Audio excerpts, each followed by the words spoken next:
Ever puzzled over how to create a flowchart?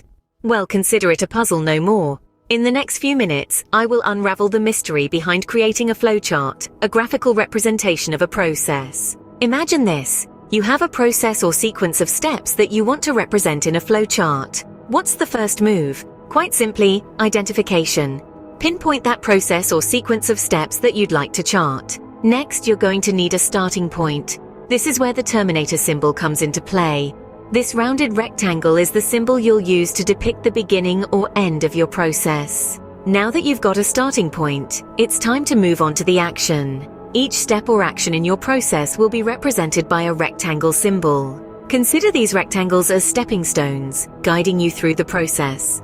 But what's a step without a direction? Connect these rectangle symbols with arrows. These arrows are the guiding lines that show the flow or sequence of steps. Now, every process has its decision points, the crossroads if you will. These critical junctures are represented by diamond symbols. These diamonds branch your process into different paths based on a yes or no condition or decision. From these decision diamonds, draw arrows for each possible outcome. Whether it's a yes or a no, each path needs to lead to the next step or set of steps. Got any loops or repetitions in the process? Represent them with circular arrows. It's all about making the flow of your process clear and easy to understand. Now, these symbols and arrows are all well and good, but without context, they're just shapes on a page.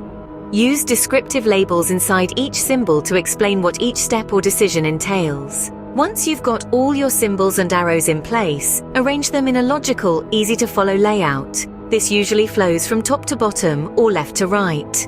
Think of it as a roadmap guiding you through the process. Before you call it a day, review the flowchart for completeness and accuracy.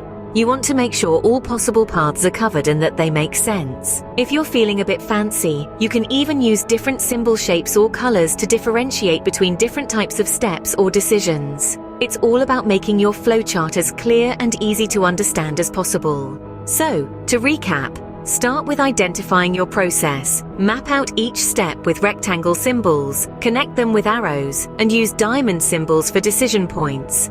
Don't forget to label each symbol, arrange them logically, and review for accuracy. And there you have it, the art and science of creating a flowchart, demystified.